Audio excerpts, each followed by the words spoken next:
You gotta trust when you're hungry. You gotta trust when you're on your knees. You gotta trust the mystery. Welcome to Jess Klein's Big Table. My name is Jess Klein. I'm a singer-songwriter, touring artist, and recording artist. And this podcast is going to feature conversations with fellow artists and activists about the intersections between ancestors, art, and activism. So some questions we're going to dig into in these conversations include who and where do we come from? What lineages and forebears do we draw upon, biological and otherwise, for inspiration and strength in our creative and social justice work? Jess Klein's Big Table is recorded on the traditional lands of the Lumbee, Chiraw, Catawba, Saponi, Occaneechi, Ino, and Shakori people. This is the inaugural episode of Jess Klein's Big Table, and I'm so excited to share a conversation with you that I had with my friend Trevia Woods. Trevia is my friend and neighbor here in North Carolina. Trevia Woods is a multiracial woman with Indigenous ancestors who has 2 decades of experience in bodywork, education, and community building. She has roots in the Midwest and Colorado, and after traveling the world, finds herself back in America, finding her roots and how she belongs in the world. Trevia supports people in unpacking cultural appropriation, community building, and helping people expand their capacity to hold many truths about our lineages so we feel more connection and belonging in these times. So Trevia has been a light post on my journey to understanding certain aspects of social justice work and how I can show up to it. She came into my world at a time when I was just sort of digging deeper into what it means to be Jewish, what it means to be the granddaughter of immigrants, what it means to be white Jewish granddaughter of immigrants, anti-racist, like all these things. And she has such a natural gift for sharing her wisdom. She's just a natural teacher, and I feel really blessed to have her in my world. So you can find out more about Trevia's offerings in the show notes. And in the meantime, please enjoy this conversation. Trevia, welcome to the Big Table. I'm so glad to have you here. I guess I just wanted to start by asking you about your cultural background, where you grew up, and how you feel that informed your sense of who you are and the kind of work that you've chosen to do. Oh, well, let's see. I was born and raised in Iowa, and to a blue-collar type family background, and I have Indigenous ancestors on one side, my mom's side of the family, and the other side of my family was, I think, mostly German ancestry, like Pennsylvania Dutch. Came through a lot, mostly from England, a little bit of Scots-Irish in there as well, and And then on my mom's side, it's been really interesting to learn about my roots there, because there's been a policy in America of termination and obviously colonization, right? And so what has happened for a lot of Indigenous people is that they've literally lost their connection to their communities, right? And my family is unfortunately a victim of that. And so that's why I don't actually identify as an Indigenous person, because Indigenous people get to decide who's in their community, right? And but my grandmother was Indigenous, and I was very close with her. So yeah, just that. And then there was also a lot of European and a little bit of other type of ancestors mixed in there. But what I didn't know until I moved here to North Carolina is that I didn't think I had any ancestors from this area, and actually have quite a few. Some possible that actually owned enslaved people. Wow. And some that fought, went to Tennessee and fought on the side of the Union against and got killed during the Confederate War, and during the Civil War. So a really, really interesting a lot of things to hold. Yeah. Yeah. That's a lot of different. Yeah, you said it. It's a big mix. It's a big mix. Here we are in America. I know. You're just walking embodiment of America. Yeah. So I moved here in, I think, 2015 and to Hillsborough. And I've never lived here before. I'm from the West. I grew up in the Midwest. I lived in Colorado. I've lived overseas in some different countries in Asia. And so when I came here, I had some friends and family that were residing here, but I didn't realize that I had some roots here. So that has been a very fun and interesting journey. How did you discover those roots?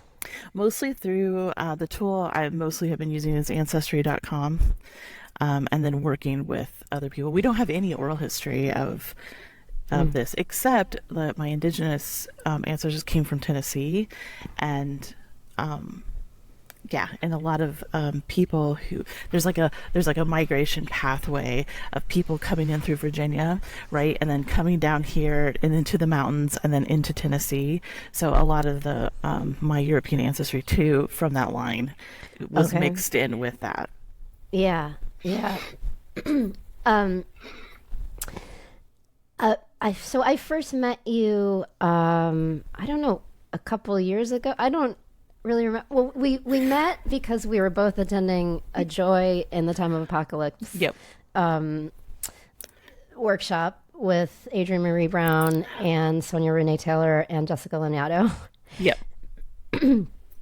And we kind of met in the chat space, and Treva offered to have like a local gathering of people who had been on that call. And as soon as I started looking you up, I was so fascinated by the work that you do, because you are combining all these aspects of social justice and embodiment and somatic work, and connecting to our roots and understanding how all that matters, and how those aren't separate ideas. I'm wondering sort of when you when did you was it sort of piece by piece? Like it seems like you're connected to all those ideas and then you bring them together, and I'm just kind of wondering, like, how did that come together as like Treva's work? Like, was it one piece and then it led you somewhere else? What was the sort of pathway of that? Yeah, I mean, I think anyone, especially in their 40s, right? We have a little lived experience, right? So I've been able to. I've had a few lifetimes before this, right? And, I've had a whole teaching career. I've lived overseas. With that, I have a long massage therapy career that I recently just had to quit both of those careers because I'm disabled now, and so yeah, taking all of that and my lived experience, and then coming here back to the States and to North Carolina, I just started really wanting to what am I trying to say here? I wanted to find some grounding because I really enjoyed living overseas really a lot. I loved being an immigrant in other countries. I love the camaraderie. I really connect with people who are willing to do that. But also I had a son. I still have a son, actually. But I had a son who is American, and he could be a dual citizen of Germany, but he had never really lived here. Like, he was born here and was here until he was like 1.5, and then we moved, and he never lived here. And so when I was leaving a marriage, and I was like, I need to bring him back and let him experience this. And I was really excited because it was going to be an election year, and I was excited to think that I could come and naively be a part of more progressive movement, right? And it ended up being, well, a dumpster fire, as we all know. But sometimes I suppose you have to be like, hit the bottom, right, to like kind of figure out what's Yeah. really important. And what I've learned, and I've just kept reading and being introduced to people, and in my teaching career, there is I'm not going to get her name right because I don't have it, but her first name is Rhonda, and I know that she works in Durham, and she does a lot of racial equity work and social justice work for children and parents. And so she came in to do some stuff in our school at the time, and it just really resonated with me, especially as someone who right now passes. I mean, sometimes people look at me a little sideways and be like, what are you? Yeah. And so one of the only reasons that I talk about being of like mixed racially, if you will, is because I didn't pass for white when I was younger, right? Like the question I always got was, what are you? And I got, and I've been in some situations that frankly were scary, and there was racism going on, and in different contexts. It hasn't happened often, because and as I've gotten older, I'm much more white passing. So that's an important piece to why I say that.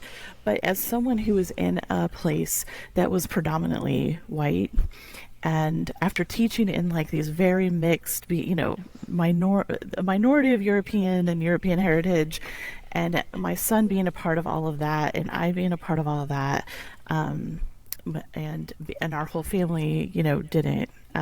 We were all multi-ethnic, and to come here and be in a place that's still very segregated, right, and still for reasons, right, like it's a deep history, and I just remember like kind of hiding it, right? Like I just really didn't talk about being queer.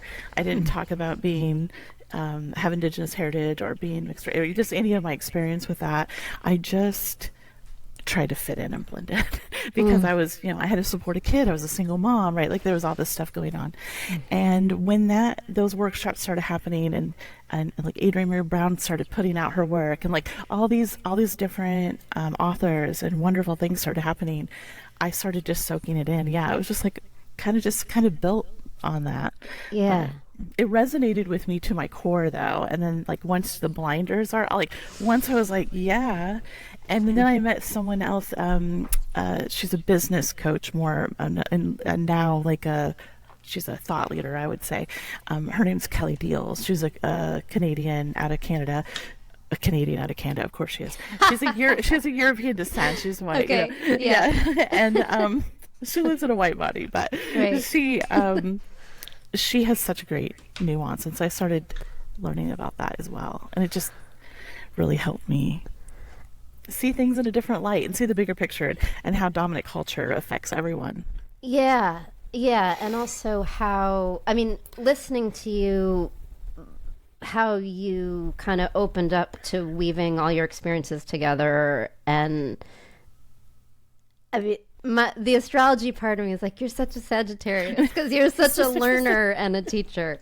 But I think that can be really inspiring for people who are listening, because I don't know. I personally, I feel like it's taken me a long time just to understand the different things that I want to do that matter to me and how to weave them together. And especially in the culture we live in, it's like, what's the lane you're in, and it's not, all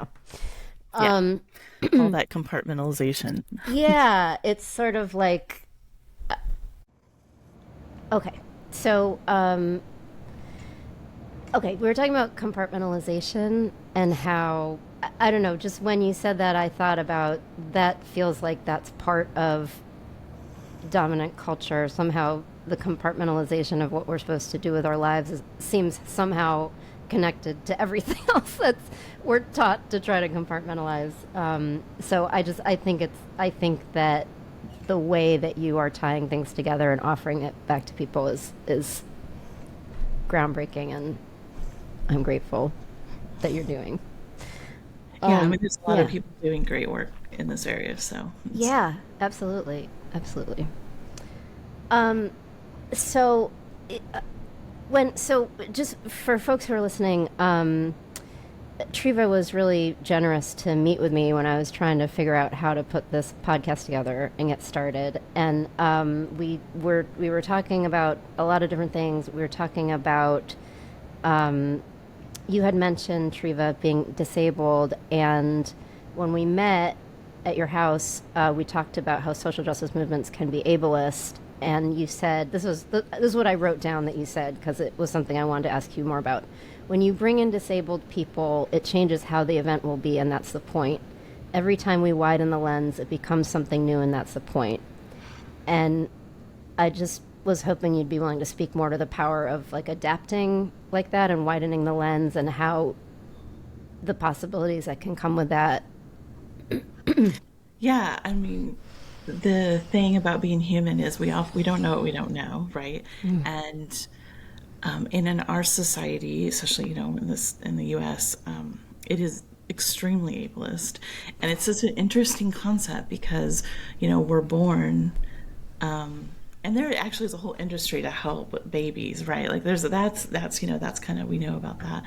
But anything extra, and it's like we all, if we're lucky, will end up needing care, right, at some point. And a lot of us can be temporarily disabled through injuries, through whatever.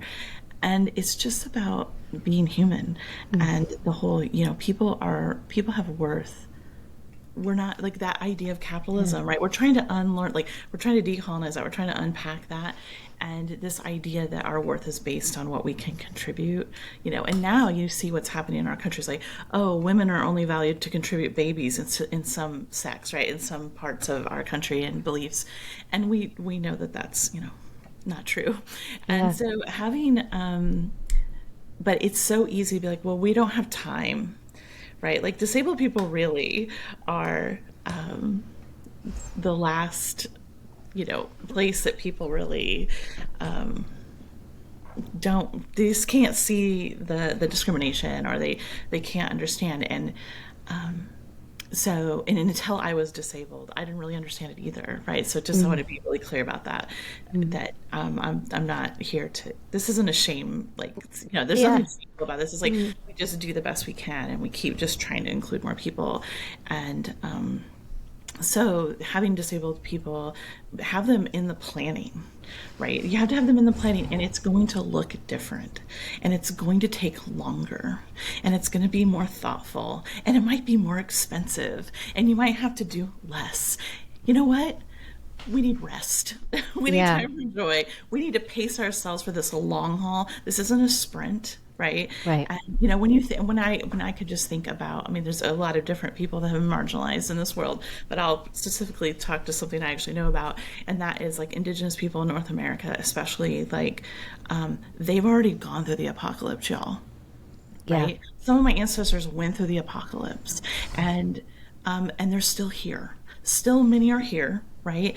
And you have to have joy. You have to have rest. And something about many Indigenous cultures that I love dearly, that's really taught me a lot and helped me unpack more of this dominant culture narrative that I grew up in, is that it is the most vulnerable among us that makes us a community and makes us who we are, right? And if I could think of the book where I learned that, I will mention it. But there is a fiction book from a Canadian Indigenous writer. There's bones in the title. I have long COVID, so word recall is not like this is part of my disability. I have some cognitive effects from long COVID, and but anyway, it's a book, and they're running, right? They're like hiding in the forest, and it's all these different Indigenous people, and they're being hunted because they have a cure in their bones, right? Basically, is the premise. But in just one part, like I don't want to give away any of the story, but they lose their elder, and they lose the youngest, who was a child that they were all caring for, and they were just like, who are we? Like, it was easier for them to move. They moved faster, right? We hear about this. Oh, we're joining the apocalypse, right? We hear about all these people talking about, we have to be ready. We have to know what's going to happen, and nobody's thinking about like the people who can't run, the people who can't do. You know what I mean? Yeah. And that's our responsibility. Right. Yeah. This is what community is about. And so it's just about embracing everyone and bringing all those people to the table, and allowing it to be something different, Yeah. right? So it's just powerful. I mean, and yeah. Yeah. Yeah, and it's it's like the concept of universal design. So in terms of buildings, right, and I'm not using the right word, like streets and buildings and how accessible they are. Sure, it costs a little bit more to put that sidewalk ramp in, or it costs more to put the whatever it is, but it when you're pushing your baby stroller, when you're walking your dog, when you're on crutches because you broke your ankle, when you want to take a family member out that needs a wheelchair and you can actually do, you know what I mean? Like, it isn't too long ago that disabled people weren't allowed to leave their homes. It was actually illegal to be out, right? It was illegal for people Wow. who were visibly disabled to be out in public, and they were all institutionalized, and they didn't have autonomy or rights. So it's a big marginalized group that people don't often think about until someone very close to them or themselves has to do it. But Yeah. And then it's like, oh, this is a human who I care about, and now let's look. Yeah. yeah, Yeah. Yeah. it we're challenged to unpack it. I'm constantly still unpacking it. So Yeah. Yeah. And I mean, even just even just thinking about it, in the space of this conversation, I'm just thinking about just like the massive blindness that, I mean, um, metaphorically speaking, that we're conditioned to have, because it's just, you know, just thinking about all the spaces that you could not get into in a wheelchair, or just, I mean, just even that, it's just, yeah, like trying to go to one of your concerts or your events, yeah, like that's just rife for me, right? I have to be yeah, like, how crowded is it? One, because I have to be COVID. I have long COVID. I've gotten it twice, but the second time I got much worse, and so I need to not get COVID if possible again, yeah, and no one's mitigating for that now, right? And so the only thing I can do is me. I have to bear the burden in an already compromised state to go enjoy life or to have joy or to support people's art or support anything in my community. It's really difficult to do that, and it takes a lot of bandwidth. But yeah, just like, what are the chairs like? I live in a bigger body. Where are the restrooms? How accessible are the restrooms? Right? Like, is there a bunch of stairs? Where's the park? The parking's a big one yeah, for me. But just like, also just getting to a point where you can say you're disabled is also really hard. We're so ableist that that's the last thing we want to be able to say. That, and I think being fat as well, like, the weight stigma and disability, I think, are two real deep ones that we're not really contending with. yeah, yeah, um, yeah.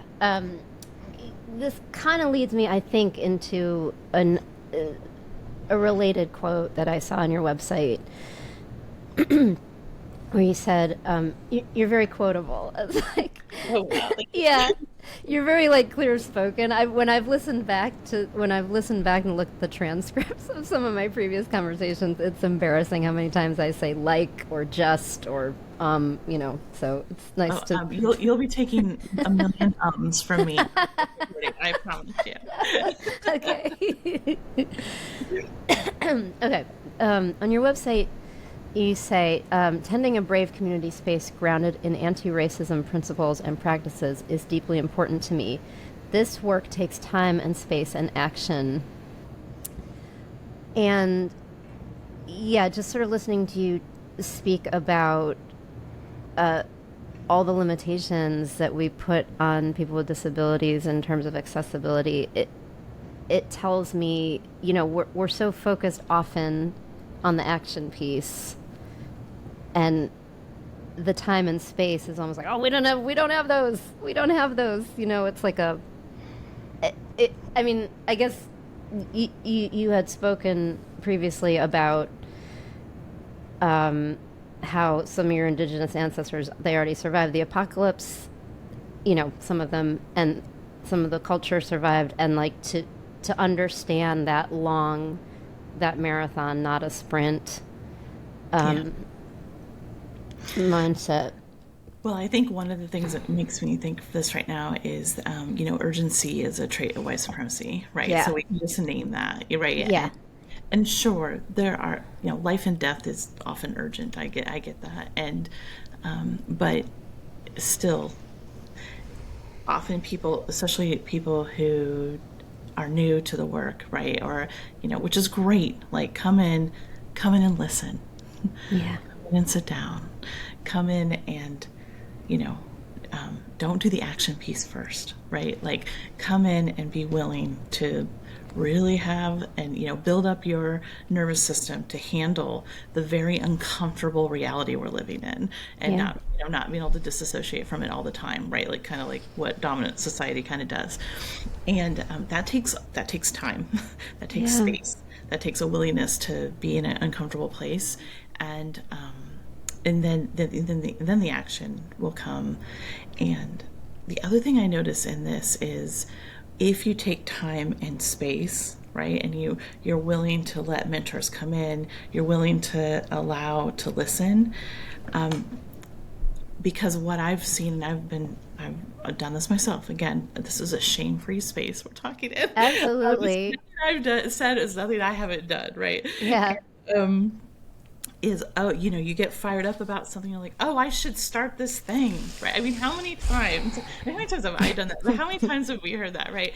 And then when you're in it for a while and you look around and you're like, especially Black and Indigenous women have already been doing this forever, like, past, and so I'm like, okay. So I encourage people to look for what's already there and see how you can contribute, right? Yeah. And then still, obviously, do your art, be creative, like, find some joy, but it's just not something that we can embody overnight. It's not something that you read a book and here we go. Yeah. There's always the first step, like, take the first step, but the sense of urgency really gets us tripped up. Yeah. It works well for capitalism and for the patriarchy and all of that, right? It works great. Yeah. It's not serving any of us. Yeah. I really love, as you were saying that, I'm like, that's me. I am new to this work. Like, I've read lots of books, and I was a women's studies major back in the 90s, and I guess I just want to say, for people who are listening, like, part of why I wanted to do this podcast is because this is new for me, and I wanted to be able to hear from people I admire, and ask them to share with people listening, like, I'm guessing, because based on my music fan base, it's going to be mostly white people, maybe mostly middle-aged white people. I'm not sure. That's a lot of people who come to my shows, and so I just want to say, like, that's me. We're many of us are new to this, and so let's listen to the people who've been doing it a little longer and study their influences and understand how we become part of this for the long haul, and not try and take over and be like, I've figured it out. Here I come. I'm saving everybody. Yeah, it's it's a thing. Yeah. I feel like there's so many places, questions I want to ask you, but would you be willing to talk a little bit about? I know you have lived and traveled overseas. I know that you lived and worked in Saudi Arabia and China, and I guess I'm wondering,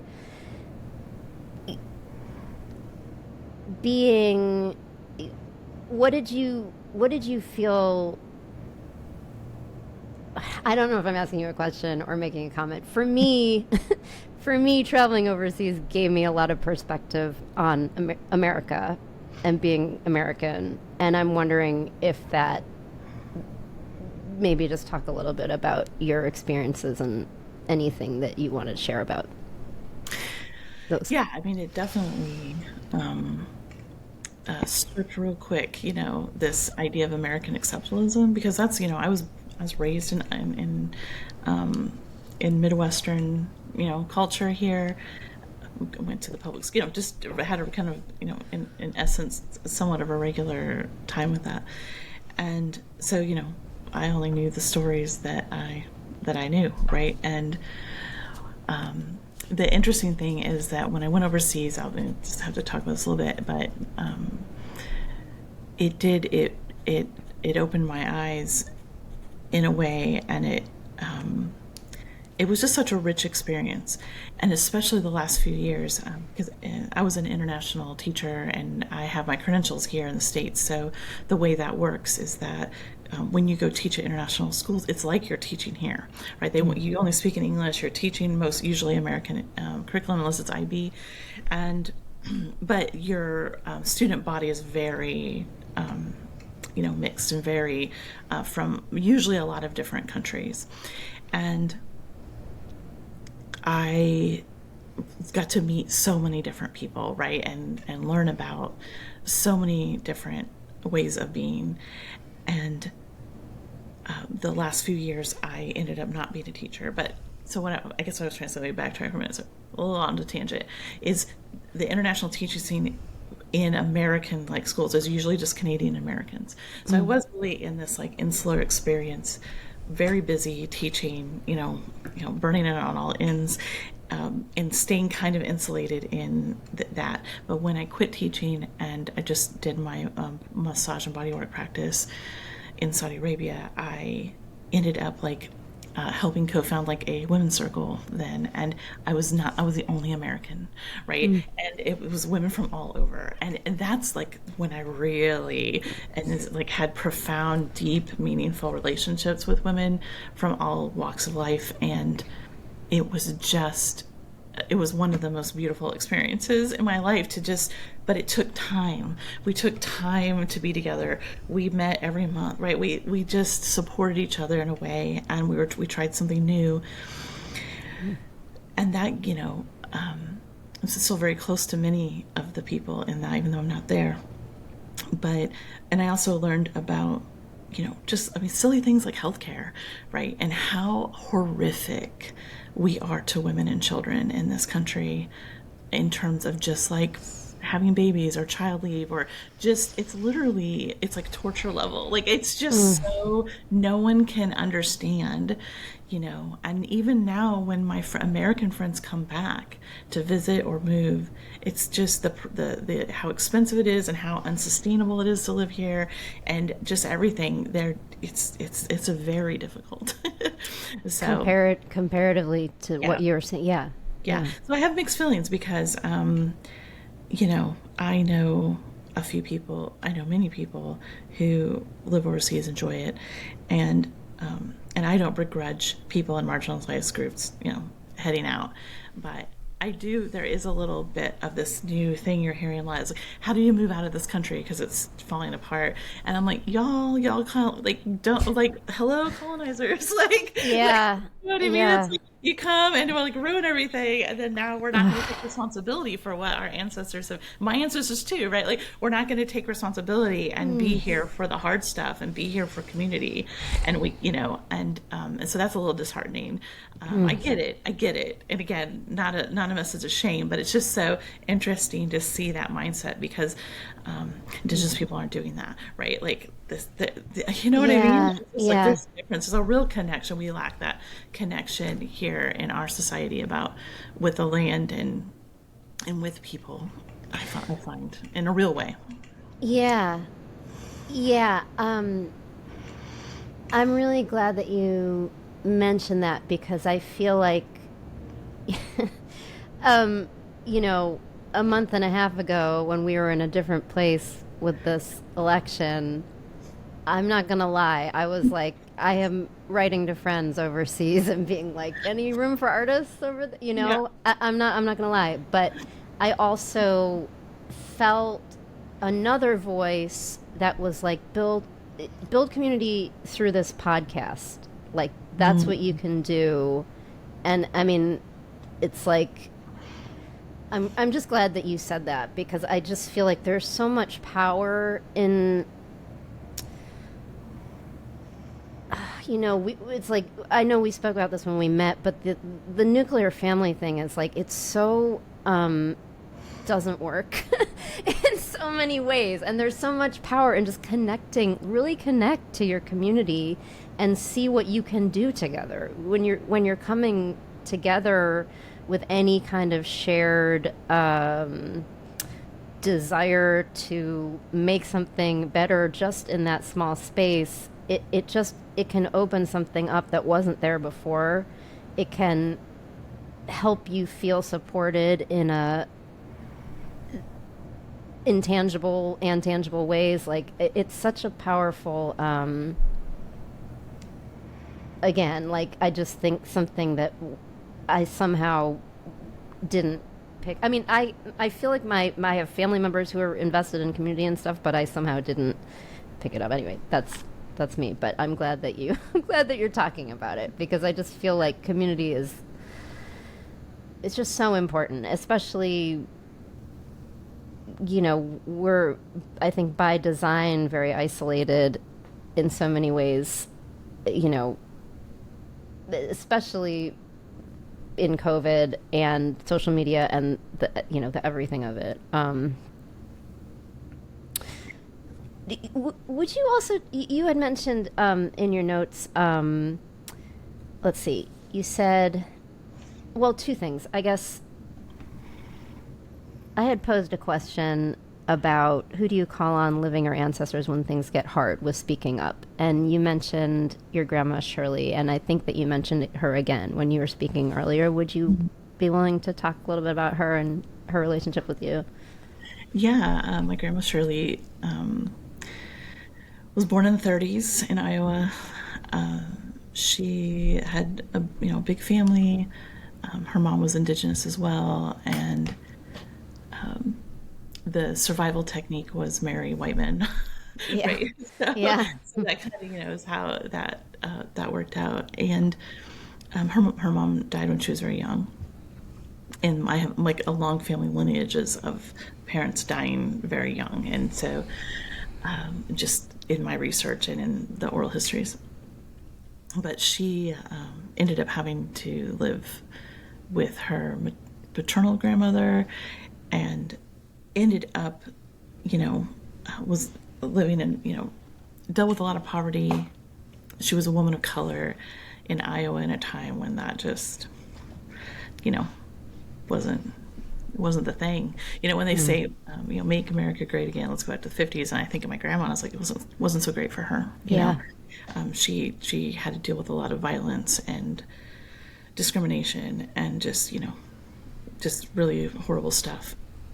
And yet, she persevered, and we were very close. But she also suffered with alcoholism, and she had a lot of health issues that are very typical, actually, of many Indigenous populations, and things that I also now have, which is really interesting. It's that intergenerational stuff really does matter. But she was just such a strong woman in many ways, and she was just someone I think I was the most attached to. And yeah, but she died when I was 19. She was only 63, so she left a little soon there. And yeah, she's with me a lot, and it's been described to me. She's got a little bit. She's like kind of a jokester, right? She doesn't take herself too seriously. Sometimes I do that, and then I have to get myself out. But she liked to play pranks and just be jokey and whatnot. So I know a little bit of that, and it's interesting because when I think about what will my kids remember me, they only know one part of me, right? So when I think and I hear stories about my grandma, or I see pictures or whatever, I get a bigger picture of who she was, and I still only know a little bit. Yeah, so that's my grandma Shirley.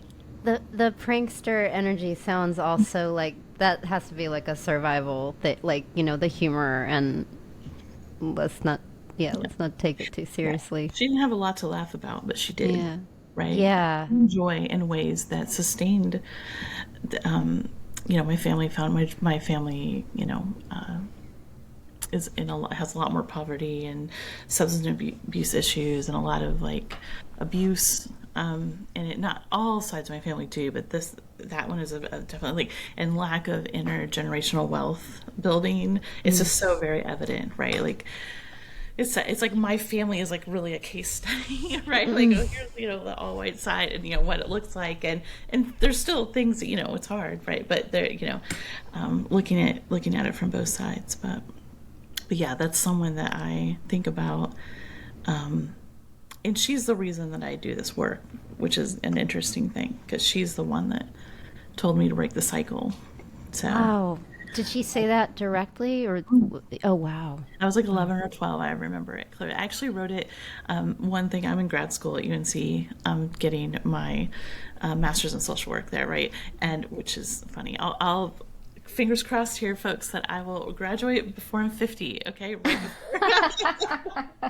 I guess you're never told. I'm doing that because of my disability. I'm trying to find a way to do a career that is accessible for my body, and something that I feel is joyful and will help, and be a contributor. But the whole point is that I wrote about that whole thing in my college essay. So.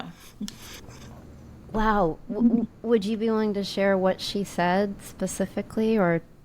I mean, that's like, I don't like. I mean, I know some, but it was more like describing the whole scene and like why I did what I did, and I mean that was the gist of the. I don't remember it word for word, but I do remember she said, you have to be the one to break the cycle, and she didn't know what she was asking.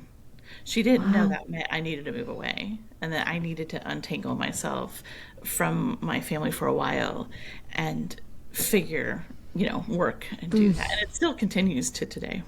Yeah. So. That's incredible.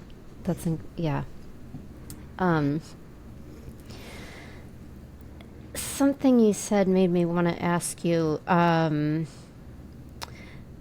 would you talk a little bit about how you work with people individually, like when you have clients who are looking to unpack cultural appropriation or connect with their heritage and their roots? Would you talk a little about that? Yeah, I mean, I work sometimes one-on-one, but mostly I work in a more of a context. Yeah, either or. And sometimes people want to work one-on-one because they have a lot of shame or they're really nervous. And they don't want to say the wrong thing, or they don't want to do. So the spaces that I moderate and host and hold, where we really, really work hard to make it where we're all in this together. We're all breathing. We're all in this, like, Kelly Deal says, we're all in the water, we're all wet, right? Like no one's coming from this, these systems of oppression, right? Unscathed or we all have stuff that we can work on. And so that's kind of like the way I come at it. And so some people just need to think about, I do kind of like an inquiry method with them through like things they're thinking about that might be cultural appropriation. And again, it's not a shame thing. It's like there's a way to turn it from appropriation to more appreciation, right? And like let's figure out how we can take steps to get there. And it just another trait of white supremacy is binary thinking, right? Like it's not like this is cultural appropriation and this is not, right? Like it's really, everything is more nuanced than that. And sound bites and 1 second reels and 3 second for whatever's hot right now, doesn't really allow any room for nuance, right? Yeah. And nuance is so important, and that's how we're going to get into deeper relationships and more connectivity. So so I do that, but we do things like I also help with like learning about your own roots. Like if that's something that you like, building up your own reservoir and getting curious about what your ancestors and like what is in your bones, and like you have it, everyone has it. We all at some point had people connected to the land in our ancestry, right? And how do we start cultivating that again? And how do we and that's how, that's one way to take time and space, right? And you co-regulate outside, right? You when you're with other people, right? It's like, if you think about the mental health, right? This is like one of the things, like, go outside, take a walk, be in nature, whatever that means, and make sure you're having some social contacts, right? Like, the isolation's not good. And that plays into disability rights, because this is what we're getting. When I post on a board saying, hey, what restaurants in Durham are great that have outdoor seating that might be covered and that have maybe like a fan or shade or something, because I'm really heat intolerant because of long COVID. And people will say, you should just stay home. Like, literally. Wow. And I'm like, I'm not saying, like, I'm literally asking, like, hey, does anybody know of anything? Like, I'm not saying every place should have that, or, like, I'm not even coming at it like that. I'm literally just asking. And people just have this thing. And I'm just like, it's like, disabled people have no worth, right, in our dominant culture. It's like, just stay home or just die, because we're not going to do anything to accommodate you, and we don't have space for you. And that's the same with anti-racism work, right? That's the same with just all these different things. It's the same, when we think about the damage patriarchy has done, not only to women, but to all genders, including men, right? And it's this idea that, we can't create space, and, just stay home, be isolated, just get out of our face. That's something, like, I deal with daily in my life now, here in Hillsborough and here in Durham. And it's, but a ton of people on those boards also offer all these amazing ideas, right? And that's like that concept of interdependence, like, resourcing other people. And I have enough people in my life that will roll their eyes at someone who is like, whatever. Yeah. Like, Yeah. you should stay home, So, but so that's also like it's a big concept that, and I think this is what you're trying to embody too, when you're trying to build community, and when you're trying to reach people with your music and your craft, and you want to support other people doing that, right? Is this idea that these connections we're building is actually the solution, Yes. right? It's the solution to mitigating how much damage we're going to do regardless of what's happening, and it's the solution to maybe keeping more bad things from happening, right? Yes. It's literally building interdependence and community. I was going to talk about it's a book. It's interesting. I picked it up a long time ago, but it's called Change Here Now by Adam Brock, and it is this concept of permaculture, but with human relationships. And I see this in Hillsborough, right? Like, this is so fun. Like, so we have a Weaver Street co-op, right? Yeah. And so, like, it's expensive. I'm not gonna lie. Like, groceries are expensive no matter where you go now. But what I do is, and it's, again, no binary thinking here. We're gonna let that go. Yeah. So I get what I can there first.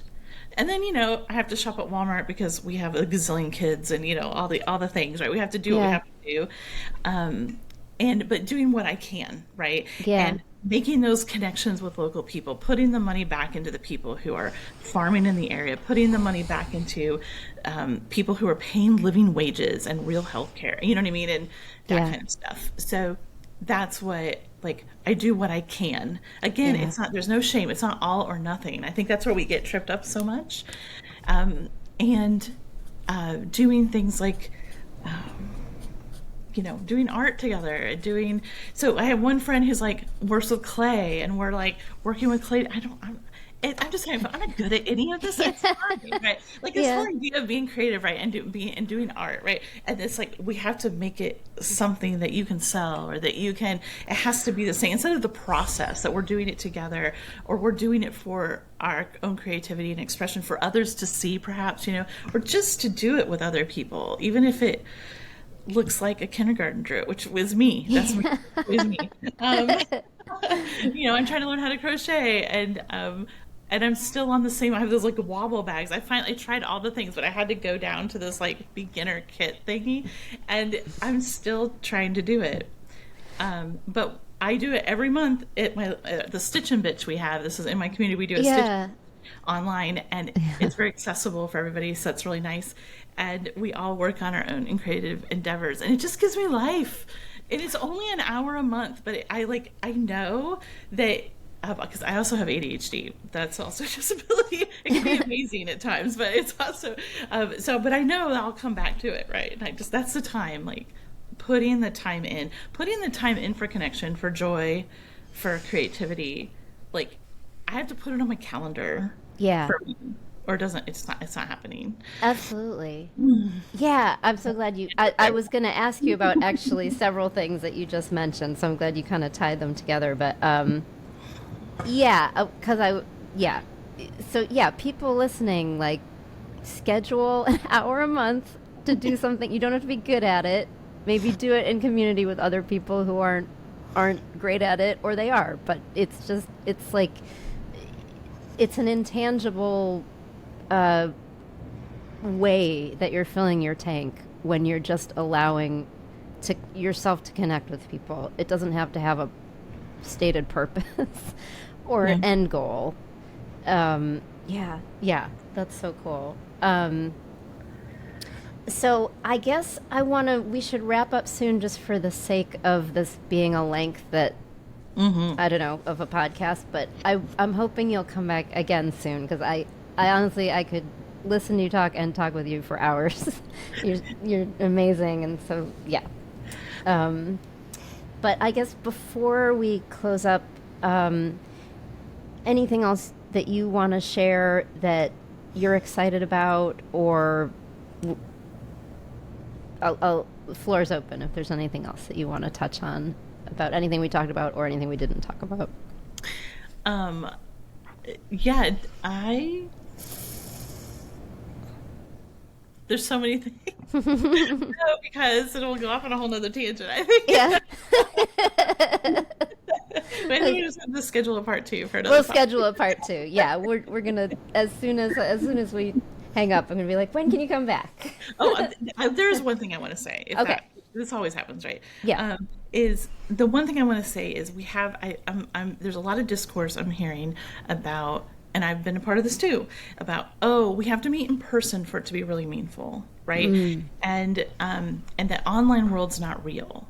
And Sonia Ray talked about this, and like another joy of the apocalypse, like this is all real. It's all real. It all has effects, and it does definitely discount people with disabilities like myself when people are like, we saw that happen with just an election here locally, in a school board election, where someone was disparaging someone needing to use the virtual option to attend board meetings, for example, right? And they were disparaging the person that needed to do it, and being like, I'm always here, I'm always showing up in person. And I'm like, I can't do that, but that doesn't mean I'm any less that I can contribute, or I'm not, as a parent in the school district, like I'm not worth, like, knowing what's going on, or being able to have an option to respond virtually in some way, right? It's still real. My experience is still real, and I just want to talk to that. Like, I just want to say, let's be careful about that. So like I do when I met you, I'm a Gen Xer, y'all. I don't do Discord much, but we successfully navigated Discord for a time. We got together with a few wonderful people from that talk, right? Because I do, like, when there's a chance to do something in person and locally, and you were all gracious to come, because that was the safest option for me in being COVID cautious, to my house. And so that was really wonderful for you to do that as well. But I also do a lot of my stuff online. And it's still so deeply meaningful. You can have deep, meaningful relationships, connections. It can be great for your mental health. You can have joy. You can practice your creativity. You know what I mean? It's still real. So we have a lot of tools at our fingertips. Let's don't discount them. Yeah. Thank you for saying that. Yeah. Absolutely. I'm not going to even try. I'm just going to repeat what you said if I try and say it. What she said. Trevia, thank you so much for your time and your spirit. Yeah, just I'll put links to your various websites and Kinkeepers Haven and stuff in the show notes. But we're definitely would love to have you back really soon. And thank you for being here. Thank you for having me. I'm so excited for this project. Thank you. When you are tempted to walk away from their reverie, you might hear them say, "Kid, we are here. There's no reason to fear. Won't you join us as often as you are able at the big table?" Jess Klein's Big Table is produced by me, Jess Klein, and recorded on the traditional lands of the Lumbee, Chiraw, Catawba, Saponi, Occaneechi, Eno, and Shakori people. If you enjoyed this episode, and I hope you did, please subscribe, please like, and please share it with your people. You can find out more about my upcoming tour dates and musical releases at jessklein.com or on my Substack. Talk to you soon.